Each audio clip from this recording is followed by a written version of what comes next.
कुछ साल पहले एक हादसे में माला के माता पिता की मौत हो गई। तभी से किशन ने माला की सारी जिम्मेदारी उठा ली। माला को माँ और भाभी का प्यार मिले, इसलिए किशन ने सरिता से शादी कर ली। सरिता ने भी माला को अपनी बेटी ही मान लिया। वो माला पर जान छिड़कती थी। उस दिन किशन, माला और सरिता गांव में ही एक शादी में जा रहे थे। फिर शादी में खाना खाते हुए, भाभी ये दुल्हन ने क्या पहना हुआ है? ये लहंगा है। अब तेरे पास भी तो है वो हरा वाला। नहीं, लेकिन ये तो उसके जैसा बिल्कुल नहीं है। क्योंकि ये दुल्हन का लहंगा है और बहुत महंगा भी आता है। अच्छा, तो कितने का मिलता है ये वाला लहंगा भाभी? अरे तू ऐसे क्यों पूछ रही है? जब मेरी शादी होगी ना तो आप मुझे ये लेकर दोगी। हाँ हाँ, क्यों नहीं दूंगी। मेरी लाडो दुल्हन बनकर कितनी सुंदर लगेगी। कितनी अच्छी हो भाभी आप। रुको, इसी बात पर मैं आपके लिए एक और रसगुल्ला लेकर आती हूँ। अच्छा, चंट कहीं की। माला और सरिता जिस शादी में गए थे वो गांव के जमींदार की बेटी की शादी थी। जमींदार के पास पैसों की कमी तो थी नहीं, इसलिए उसने अपनी बेटी के लिए शहर से बहुत ही महंगा ब्राइडल लहंगा सिलवाया था। पर यह बात छोटी माला को कहाँ समझ आती, लेकिन सरिता के दिमाग में ये बात घर कर गई थी। घर लौटते हुए साइकिल के आगे बैठी माला अपने भैया के साथ ढेर सारी बातें करती रही और साइकिल पर पीछे बैठी सरिता बस यही हिसाब लगा रही थी कि उसे हर महीने कितने पैसे जोड़ने होंगे ताकि माला की शादी तक वो उसके लिए एक अच्छा लहंगा खरीद सके। वक्त गुजरता गया और फिर एक दिन, डॉक्टर साहब, वो ठीक तो है ना? इन्हें सांप ने काटा है। जहर काफी फैल गया है। हमें इन्हें बचाने के लिए शहर से कुछ इंजेक्शंस मंगाने पड़ेंगे। आप एक काम करिए, 15,000 रुपए जितना जल्दी हो सके काउंटर पर जमा करा दीजिए। किशन जब खेतों में काम कर रहा था तभी उसे एक जहरीले सांप ने काट लिया था। उसके साथी उसे अस्पताल तो ले आए, लेकिन डॉक्टर ने ऐसी बात कह दी थी जिसके बाद सरिता सोच में पड़ गई। सरिता के पास पैसे थे मगर वो उसने माला के लहंगे के लिए बचा कर रखे थे, लेकिन इस वक्त किशन का इलाज ज्यादा जरूरी था। सरिता ने सारे पैसे अस्पताल में जमा कर दिए। इस तरह किशन की जान तो बच गई, लेकिन वो पहले से बहुत कमजोर हो गया। फिर डॉक्टर ने सरिता से कहा, देखिए, इनकी जान तो बच गई है, लेकिन 3-4 महीने इनसे कोई भारी काम मत करवाना। ये झेल नहीं पाएंगे। इनकी सेवा करो और खूब खिलाई पिलाई भी करनी होगी। जी डॉक्टर साहब। उस दिन से सरिता पर घर चलाने की पूरी जिम्मेदारी आ गई। हालांकि अच्छी बात यह थी कि अब माला जवान हो गई थी, तो माला घर का काम देखती और सरिता बाहर जाकर एक फैक्ट्री में काम करने लगी। तभी एक दिन फैक्ट्री से लौटते हुए माला को रास्ते में एक बहुत बड़ी दर्जी की दुकान दिखी, जिसके बाहर बड़े सुंदर लहंगे टंगे हुए थे। सरिता जानती थी कि वो लहंगे बहुत महंगे होंगे और वो उसे खरीद नहीं पाएगी, लेकिन तभी उसे कुछ सूझा। नमस्ते सेठ जी, मैं आई हूँ। अच्छा, वैसे मेरे यहाँ एक मशीन खाली तो है। तुम्हें सिलाई आती है? आती तो नहीं है सेठ जी, पर राम कसम बहुत मेहनत करूंगी। जल्दी से जल्दी सीख लूंगी। चाहे तो मुझे आप पैसे मत देना, बस बढ़िया लहंगा सिलना सिखा देना। सरिता की आंखों में सच्चाई देखकर सेठ ने उसे काम पर रख लिया। अगले ही दिन से सरिता उस दुकान के काबिल दर्जियों से सिलाई सीखने लगी। वो सिलाई के काम के साथ साथ दुकान की साफ सफाई भी करती। उसकी मेहनत से सेठ बहुत खुश था। फिर ठीक 1 महीने बाद, हाँ भाई सरिता, कुछ सीखा तुमने? आज 1 महीना हो गया तुम्हें। जी सेठ जी, देखिए ये मैंने सिला है। सरिता के हाथों में एक बहुत ही प्यारा लहंगा था। उस लहंगे को देखकर सेठ बहुत खुश हुआ और फिर कुछ सोचकर बोला, सरिता, ये तो बहुत बढ़िया है, मगर इसमें कढ़ाई का काम थोड़ा कम होना चाहिए था। उससे क्या होता है कि एक तो तुम्हारी मेहनत भी कम लगती और हम इसे थोड़ा सस्ता भी बेच सकते थे, और दूसरी बात की डिजाइन भी खिल कर आता। जी, मैं आगे से ध्यान रखूंगी। ऐसे ही मेहनत करती रहो और ये लो तुम्हारी पहली पगार। इतना कहकर सेठ ने सरिता के हाथों में 10,000 रुपए रख दिए। सरिता को इसकी उम्मीद नहीं थी। उसने फौरन घर के लिए ढेर सारी, कितनी मुश्किलों से घर का खर्च चला रहे थे। उसकी बचपन से बस एक ही ख्वाहिश थी कि वो अपनी शादी में बढ़िया लहंगा पहने, लेकिन बचपन की जिद को जवानी की समझदारी ने दबा दिया। उसने अपना मन मार लिया और किसी से कुछ नहीं कहा। ऐसे ही कुछ और वक्त बीता और फिर माला की शादी का दिन भी आ गया। माला, माला, दरवाजा खोल जल्दी। जी भाभी। देखो भाभी, ये साड़ी मुझ पर जच रही है ना? सुंदर लग रही हूं ना? अरे पगली, इतनी बड़ी भी नहीं हुई कि अपनी भाभी से कुछ छुपा पाए। सेठ जी अंदर आ जाइए, ये है मेरी गुड़िया। शादी बहुत बहुत मुबारक हो बेटी। शुक्रिया सेठ जी। खुश रहो। और ये लो, ये तुम्हारी भाभी की तरफ से तुम्हारे लिए तोहफा। माला ने फौरन उस थैले को खोला तो उसमें बहुत ही खूबसूरत लहंगा था।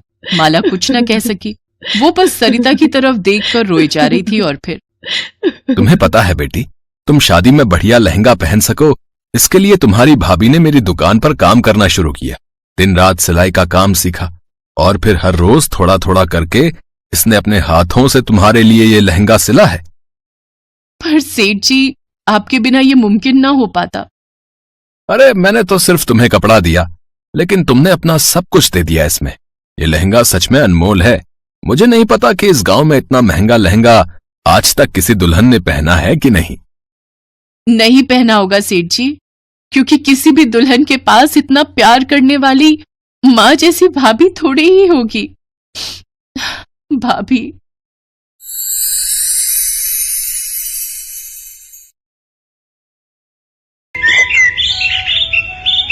दूसरी तरफ आरती की सौतेली बहन पायल को सब कुछ मिला। वो गोरी थी और उसके माता पिता उससे बहुत प्यार करते थे। इसलिए आज जब दोनों बहनों की शादी है, तब पायल को 1 लाख का लहंगा मिला और आरती को कुछ मिला ही नहीं।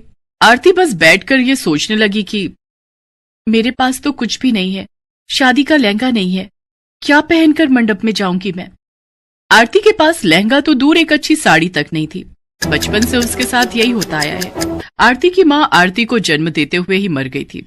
आरती काली पैदा हुई थी, ये देखकर उसके पिता ने कहा था, अरे ये तो कोयले से भी काली है, ये कैसी बेटी पैदा करी है इसने। हरिहर को आरती पसंद नहीं आई। उसे काली बेटी नहीं चाहिए थी, इसीलिए 1 हफ्ते के अंदर उसने फिर से शादी कर ली। आरती की सौतेली माँ का नाम रत्ना था और रत्ना ने 1 साल के अंदर एक गोरी बेटी को जन्म दिया। हरिहर की खुशी का ठिकाना नहीं रहा। अरे ये हुई ना बात, बेटी हो तो गोरी हो, काली तो कुतिया भी होती है। हरिहर ने उसका नाम पायल रखा और पायल को माँ बाप दोनों का प्यार मिलने लगा। आरती को मिला तो सिर्फ और सिर्फ घृणा। उसकी सौतेली माँ उससे कहती थी, तेरा मुंह देखकर मेरी भूख मर जाती है, खाने के समय मेरे सामने मत आया कर। रत्ना, हरिहर और पायल एक साथ एक परिवार की तरह इकट्ठे बैठकर खाते थे, लेकिन आरती को वहां जगह नहीं मिलती थी। उसे रसोई में बैठकर खाना पड़ता था, वो भी सूखे चावल। खाना खाते हुए आरती हर रोज रोते हुए अपनी माँ को याद करती थी। माँ, आप मुझे अपने साथ लेकर क्यों नहीं गई? माँ, मैं आपके पास आना चाहती हूँ, भगवान मुझे ऊपर बुला ली। और सिर्फ दुख, दर्द और पीड़ा ही लिखा हुआ है। ये बात आरती बहुत पहले समझ गई थी। ऐसे ही वो बड़ी होने लगी। पायल को प्यार मिलता रहा और उस वजह से वो घमंडी बन गई और वो दोनों जवान हो गए। दोनों की शादी की उम्र हो गई। घर में पायल की शादी की बात चलने लगी। बेटी, अब तेरी शादी की उम्र हो गई है ना, तुझे शादी करनी होगी, उसके बाद तेरे बच्चे होंगे। माँ, आप भी ना। हमारी बेटी शर्मा गई। वहां आरती आई और बोली, हाँ बहन, तू बहुत खूबसूरत लगेगी। आरती को देखकर पायल गुस्सा हो गई। आ गई तू? हमारी एक पल की खुशी तुझसे देखी नहीं जाती है क्या? अपनी गंदी शक्ल लेकर चली आई यहां। लेकिन बहन, मैंने ऐसा क्या बोल दिया? पहली बात तो मुझे बहन कहना बंद कर। मैं तेरी बहन नहीं हूं, तू इस घर की नौकरानी है। मैं कोई नौकरानी की बहन नहीं हूं। जा भाग यहां से, जाकर खाना बना। अरे खाने से याद आया, कल पायल को देखने के लिए लड़के वाले आ रहे हैं। आरती, उनके लिए बहुत सारा खाना बनाना, समझ गई? जी पिताजी। आरती वहां से चली गई। अगले दिन पायल को देखने के लिए लड़के वाले आए। लड़के का नाम आलोक था। आलोक अपनी माँ के साथ आया था। साथ में उनका नौकर रघु भी आया था। आते ही आलोक की माँ जानकी ने हंसते हुए कहा, हरिहर जी, हम एक नौकर को लाए हैं हमारे साथ। आपको कोई तकलीफ तो नहीं है? वो बात ऐसी है कि हम उसके बिना कहीं जा नहीं सकते। नहीं नहीं, कोई बात नहीं जी। आइए आइए, अंदर आइए। रघु के साथ जानकी और आलोक अंदर आए। रघु भी बचपन से उन लोगों के साथ ही है। जानकी और आलोक सोफे पर बैठ गए और रत्ना पायल को लेकर हाजिर हो गई। वाह, पायल तो दिखने में बहुत अच्छी है। अरे वाह बेटा, एक नजर में पसंद भी कर लिया। वो लोग बैठकर गप्पे शप्पे लड़ाने लगे और तभी आरती खाना लेकर आ गई। ये लीजिए, आप लोगों के लिए खाना लाई हूं, खा लीजिए नहीं तो ठंडा हो जाएगा। हरिहर जी, ये कौन है? अब ये हमारे घर की नौकरानी है। अच्छा, पायल बेटी तुम्हें खाना बनाना आता है ना? पायल को खाना बनाना नहीं आता था, इसीलिए वो चुप रही। जानकी और आलोक ने आरती का बनाया हुआ खाना खाया और उन लोगों को बहुत अच्छा लगा। वाह वाह, खाना तो बड़ा स्वादिष्ट है, लेकिन हरिहर जी, ये तो आपकी नौकरानी ने बनाया है, लेकिन मुझे आपकी बेटी के हाथ का कुछ खाना है। वो असल में मेरी बेटी को खाना बनाना नहीं आता है। तो फिर ये शादी नहीं हो सकती। शादी के बाद हम खाएंगे क्या? तभी हरिहर के दिमाग में एक आइडिया आया। क्यों ना रघु के साथ आरती की शादी कर दी जाए। आरती भी आपके ही घर में चली जाएगी और हर रोज खाना बनाकर खिलाएगी। सभी शादी के लिए मान गए। आरती और रघु से किसी ने एक बार भी नहीं पूछा। हरिहर ने एक तीर से दो निशाने मार दिए। दहेज के बिना आरती की शादी नहीं होने वाली थी, लेकिन अब आरती को विदा करने के लिए हरिहर को एक्स्ट्रा पैसे खर्च करने की जरूरत नहीं पड़ेगी। शादी का दिन नजदीक आने लगा और पायल ने 1 लाख का लहंगा खरीद लिया। आरती ने कहा, पिताजी, मेरे लिए लहंगा नहीं खरीदा आप लोगों ने? तू लहंगा पहनकर क्या करेगी? नौकरानी को लहंगा पहनना है, हाँ? सभी ने हंसते हुए आरती की बात को टाल दिया, लेकिन आरती को पता था कि शादी जिंदगी में सिर्फ एक ही बार होती है। मुझे भी लहंगा चाहिए, 1000 का लहंगा हो तो भी चलेगा। तेरे लिए 1 रुपया भी खर्च नहीं करूंगा मैं। पता नहीं कहां से आ गई तू। तुझे तो अफ्रीका के जंगलों में होना चाहिए था। और ऐसे ही शादी का दिन आ गया। पायल लहंगा पहनकर तैयार होने लगी, लेकिन आरती के पास पहनने के लिए कुछ भी नहीं था। वो अपनी माँ की फोटो के सामने खड़ी होकर रोने लगी। माँ, क्या ऐसे शादी होगी मेरी? न लहंगा न अच्छे कपड़े, यहाँ क्यों रख के गई मुझे माँ? उत्तर दो माँ, उत्तर दो। तभी अचानक से आरती को उसकी माँ की आवाज सुनाई दी, जैसे कि आकाशवाणी हो रही हो। बेटी, मैं तेरी माँ हूं, तेरे बारे में तो मुझे सोचना ही पड़ेगा। बिस्तर के नीचे एक ट्रंक है, उसके अंदर मेरी शादी का लहंगा है, उसे निकाल कर पहन ले। माँ कहाँ हो आप? तेरे दिल में हूं बेटी, अब जल्दी से लहंगा पहन ले। आरती ने बिस्तर के नीचे से ट्रंक निकाला और उसमें से लहंगा निकालकर पहन लिया, और पहनते ही एक चमत्कार हो गया। आरती काली से गोरी हो गई। वो इतनी सुंदर हो गई कि खुद को आईने में देखकर उसके खुद के होश उड़ गए।